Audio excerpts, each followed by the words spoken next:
My mother stood in my own living room, grabbed a fistful of overdue household bills off my coffee table, and hurled them directly at my face, screaming that the least I could do, given how selfish I'd apparently become, was hand over $250,000 to fund my brother's oceanfront home renovation. What she didn't know, standing there red-faced and furious while unpaid utility notices scattered across my hardwood floor, was that I wasn't simply the modest financial analyst she'd always assumed I was. Stick with me, because what I did in the following weeks didn't just deny my brother his dream renovation. It finally exposed exactly how long my family had been quietly living off a daughter they'd never once genuinely valued. My name is Charlotte Callahan. I'm 30 years old, and for nearly 8 years, my family has believed I work a steady but unremarkable job as a financial analyst at a boutique investment firm downtown. That description isn't entirely false. It's simply incomplete in a way that has protected me, deliberately, from exactly the kind of demand my mother made that afternoon in my living room. What my family didn't know, what almost nobody outside my closest professional circle knew, was that I founded and privately own Hartwell Capital Partners, a private lending and investment firm I built from a modest inheritance and years of careful, disciplined work following my graduation from business school. Hartwell now manages several $100 million in assets and provides private financing for real estate ventures, small business expansions, and select personal loans for high-net-worth clients across the region. I run it quietly, deliberately out of the spotlight, working primarily through a small trusted executive team, specifically because I learned early in my career that visibility around wealth changes how people treat you, often in ways that reveal far more about their character than you'd ever want to know. My younger brother, Brandon Callahan, 27, has spent most of his adult life pursuing what our mother generously calls entrepreneurial ventures, and what I privately think of as an endless string of expensive hobbies funded largely by other people's money. His latest venture involved purchasing a modest oceanfront property using funds our mother had contributed from her own retirement savings, with plans for an elaborate renovation he estimated, optimistically, would cost around $250,000. When his initial financing fell through, my mother's solution wasn't to question Brandon's spending habits or his unrealistic renovation budget.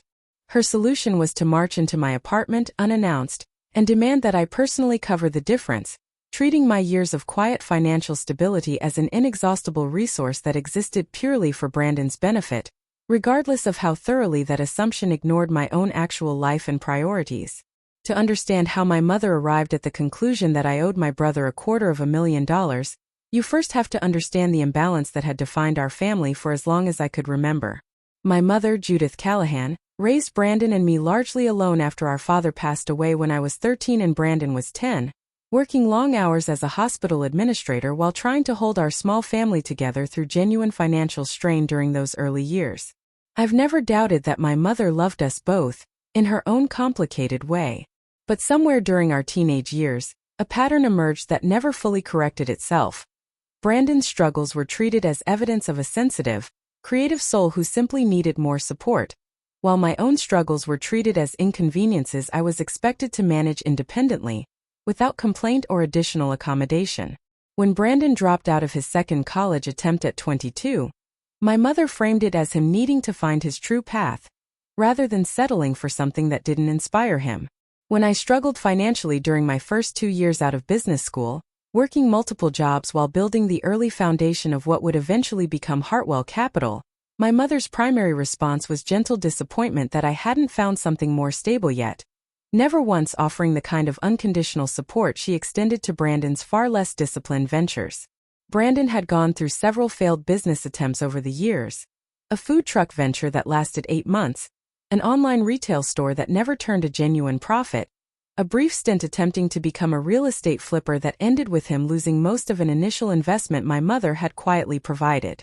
Each failure was absorbed by our mother as simply part of Brandon's journey toward eventually finding his calling, while she continued extending financial support that, over the years, likely totaled well over $100,000, money drawn primarily from her own limited retirement savings and a small life insurance payout from our father's passing.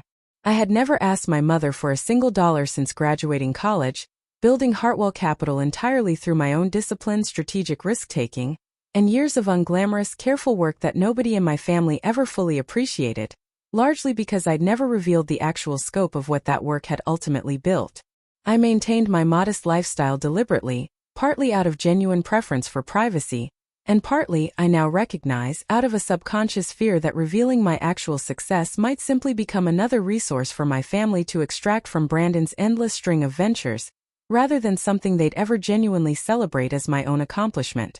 Brandon's oceanfront property venture began roughly 8 months before that afternoon in my living room, when he convinced our mother that purchasing a modest, aging beach house using a significant portion of her retirement savings represented a genuine, responsible investment opportunity rather than his usual pattern of enthusiastic but poorly planned ventures. The property itself, a small 2-bedroom cottage along a stretch of coastline roughly 90 minutes from where we all grew up, had genuine potential, I'll admit, purchased below market value due to its outdated condition and structural issues that would require significant renovation.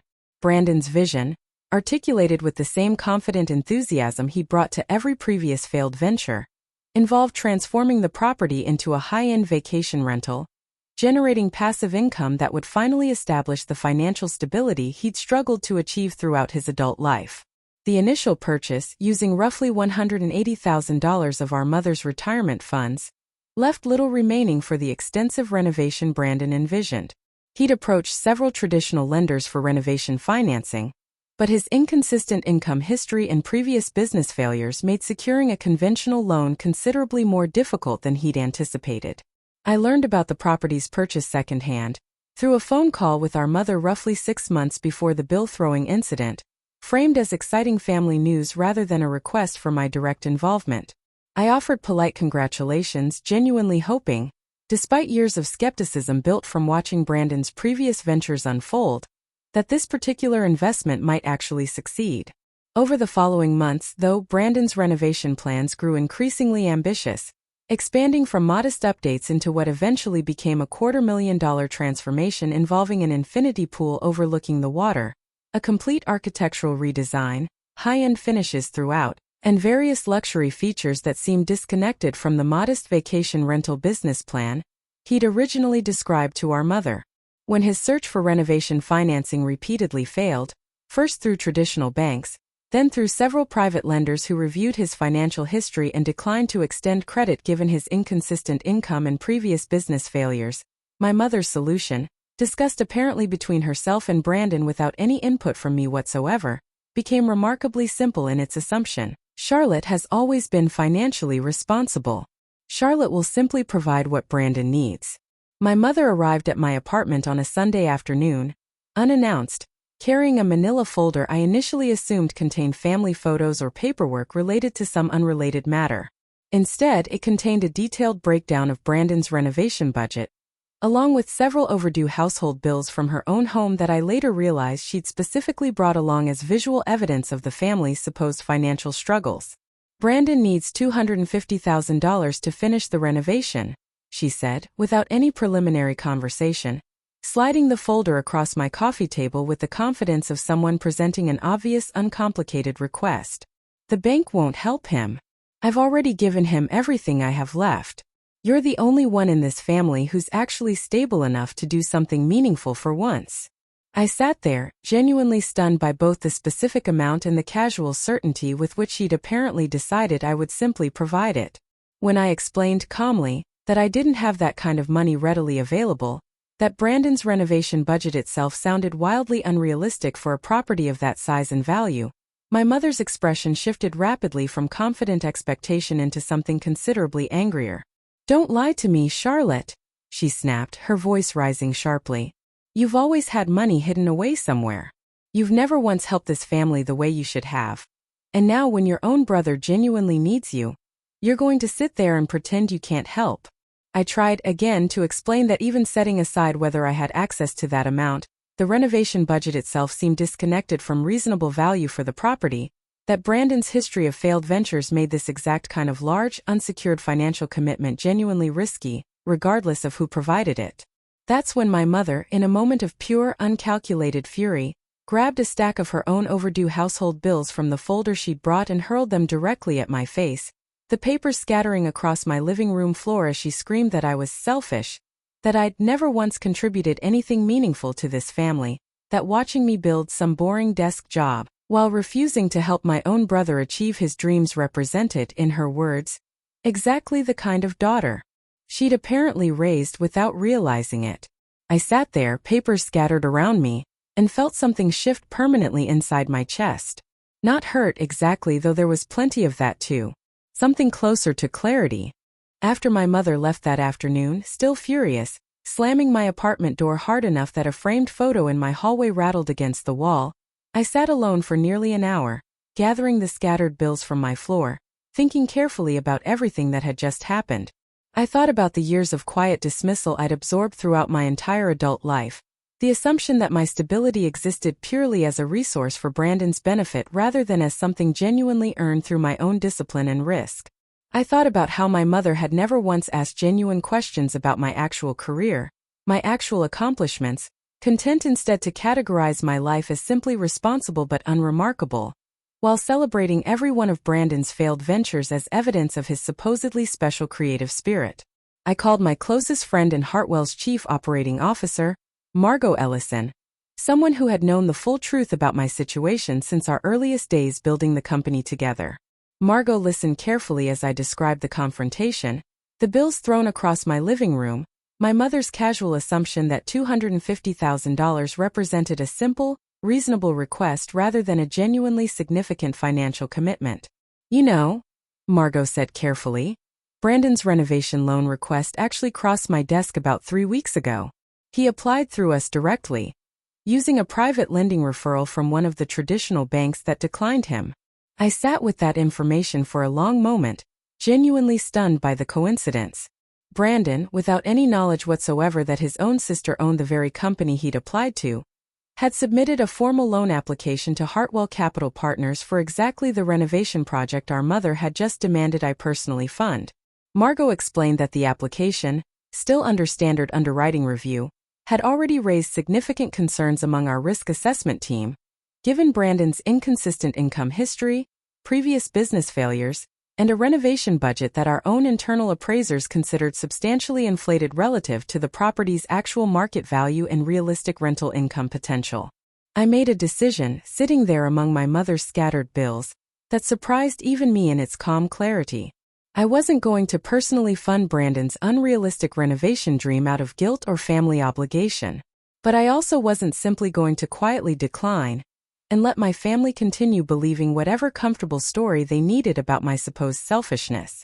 I was finally going to let them see directly and unmistakably exactly who they'd been dismissing all these years.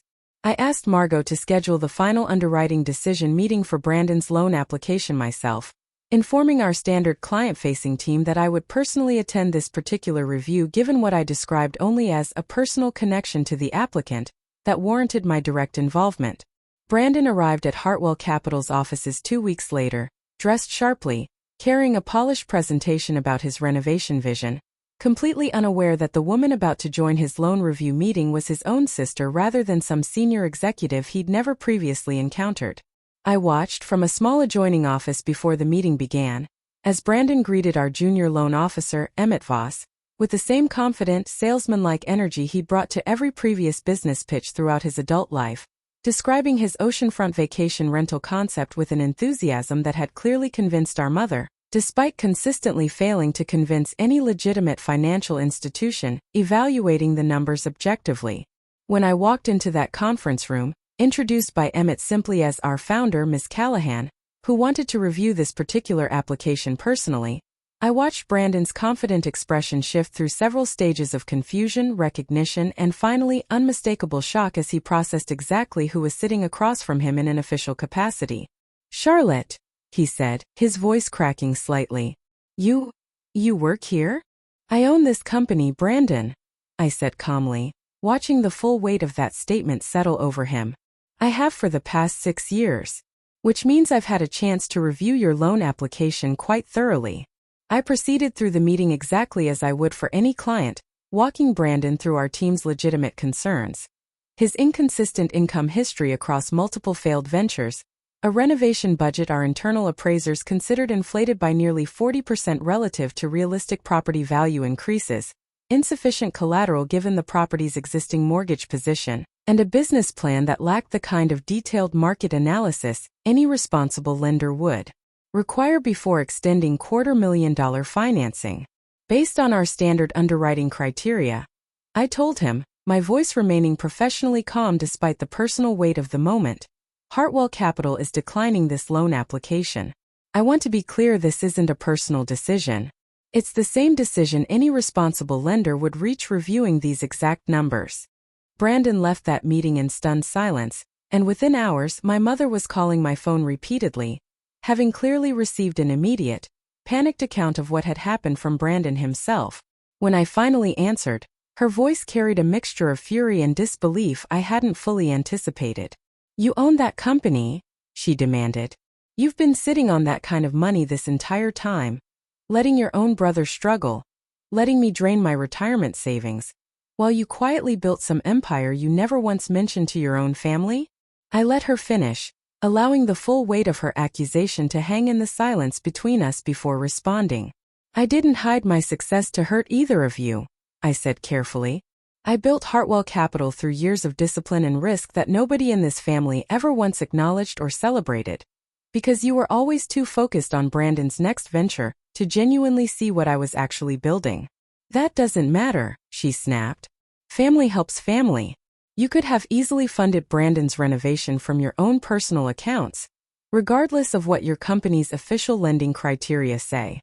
"I could have," I agreed.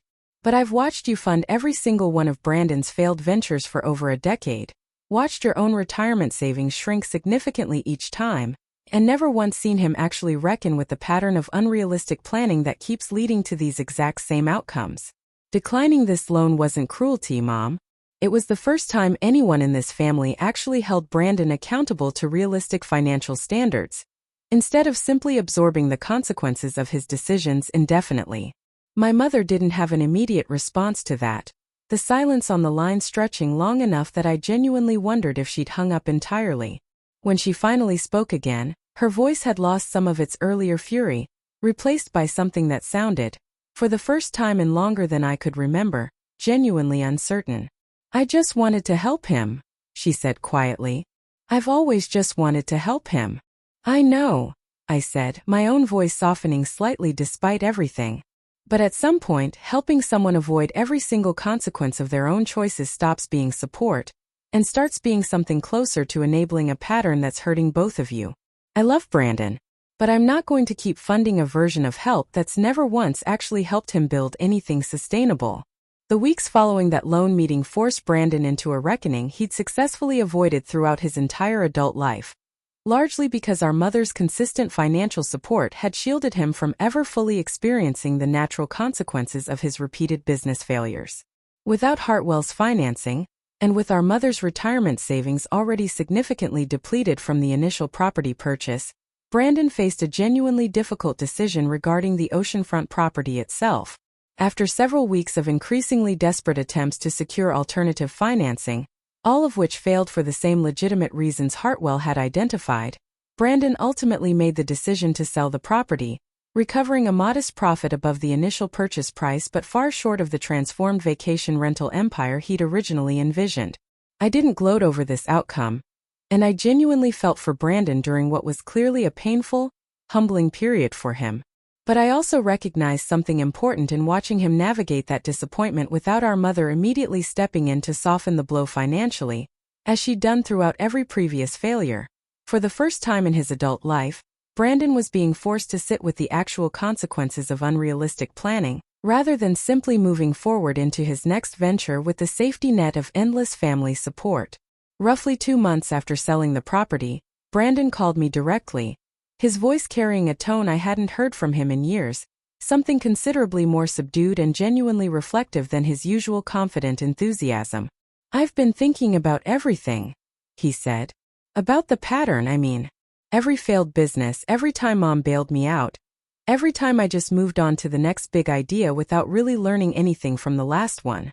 I listened, genuinely surprised by this unprompted reflection, as Brandon described, haltingly, his growing recognition that our mother's consistent financial rescue throughout his adult life had inadvertently prevented him from developing the kind of realistic planning and accountability that might have led to genuine success far earlier. "I'm not saying I'm not angry about the loan decision," he added. "I was for a long time. But I've also started wondering if that might have actually been the first time anyone in this family took my potential seriously enough to hold me to real standards, instead of just assuming I needed to be protected from failure indefinitely." It wasn't a complete transformation, not immediately. But it represented, genuinely, the beginning of a reckoning I hadn't fully anticipated when I walked into that conference room weeks earlier.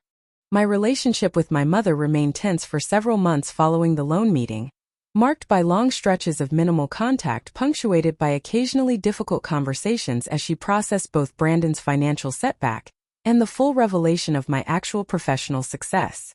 She struggled, initially, with feelings that seemed to blend genuine hurt over my years of privacy with a harder-to-articulate discomfort about her own role in the family dynamic the bill-throwing incident had ultimately exposed. During one particularly difficult phone call roughly 3 months after the loan meeting, she finally acknowledged something I hadn't expected to hear directly from her. "I think I convinced myself Brandon needed more from me because he seemed more fragile," she said quietly. "And I think I convinced myself you needed less because you always seemed so capable, so put together, even when you were younger. I never stopped to consider that maybe you needed exactly the same support I was giving him, just in different forms, and that I simply wasn't providing it because it felt like you didn't require it." I appreciated that acknowledgement, imperfect and incomplete as it was, more than I expected to. It didn't erase years of quiet imbalance, or the specific painful memory of bills thrown directly at my face over a demand that assumed my success existed purely for my brother's benefit. But it represented, genuinely, the beginning of my mother reckoning with a pattern she'd never previously examined closely enough to recognize its full impact on either of her children. Over the following months, I watched my mother make deliberate, if occasionally clumsy, efforts toward genuine fairness that hadn't existed throughout most of my adult life. She began asking real questions about Hartwell Capital, about the actual work I did each day, questions that felt genuinely curious rather than simply polite deflection. She also began, gently but consistently, encouraging Brandon toward more realistic planning and genuine accountability regarding his next professional steps, rather than immediately offering financial rescue from whatever new venture he proposed. I didn't need my mother to grovel indefinitely over the bill-throwing incident, and I didn't expect Brandon to transform overnight into someone entirely different from the person he'd been throughout his 20s. What I needed, and what I eventually received in imperfect but genuine form, was acknowledgement that my quiet stability had never been an inexhaustible resource that existed purely for the family's convenience, and that genuine support looks considerably different from consequence-free financial rescue extended indefinitely without any accompanying accountability. A year after that afternoon in my living room, I hosted a small family dinner at my apartment, the same space where my mother had once hurled a fistful of overdue bills directly at my face over a demand I now recognized as the culmination of years of quiet, unexamined imbalance. Brandon arrived having recently accepted a stable position at a mid-sized property management company, work considerably less glamorous than his previous entrepreneurial ambitions, but steady, genuinely earned, and free from the pattern of family-funded rescue that had defined most of his professional life until that loan meeting forced a reckoning neither of us had fully anticipated. My mother arrived with a small gift, something she'd never done before in quite the same deliberate way. A modest, thoughtful book about private equity and business strategy purchased, she explained somewhat awkwardly, because she'd wanted to understand more genuinely what my actual work involved, rather than continuing to categorize it vaguely as something responsible but unremarkable, the way she always previously had. We sat together that evening, the three of us, having a conversation that felt fundamentally different from most family gatherings throughout my entire adult life. Genuinely curious, mutually respectful, free from the automatic assumption that my stability existed purely as a resource for everyone else's benefit, rather than as something I'd earned through my own discipline and genuine risk. Near the end of that dinner, my mother brought up the bill-throwing incident directly for the first time since it happened, her voice carrying genuine discomfort as she finally, fully acknowledged what that moment had actually represented. "I threw those bills at you because I was scared and desperate," she said quietly. "But I think if I'm honest, I also threw them because some part of me had convinced myself your success meant you owed this family something extra, something Brandon somehow didn't know simply because his path had been harder." That was never fair to you. And I'm genuinely sorry it took something this dramatic for me to see it clearly. I didn't need dramatic vindication or extended groveling to feel like something meaningful had finally shifted that evening. I simply felt, for the first time in longer than I could remember, genuinely seen by my own family, not as the reliable, unremarkable daughter who existed to quietly fund everyone else's dreams, but as someone whose actual accomplishments, built carefully and deliberately over years nobody had previously bothered to examine closely, finally deserved the same genuine recognition and respect my family had always extended freely, and perhaps too easily, to my brother.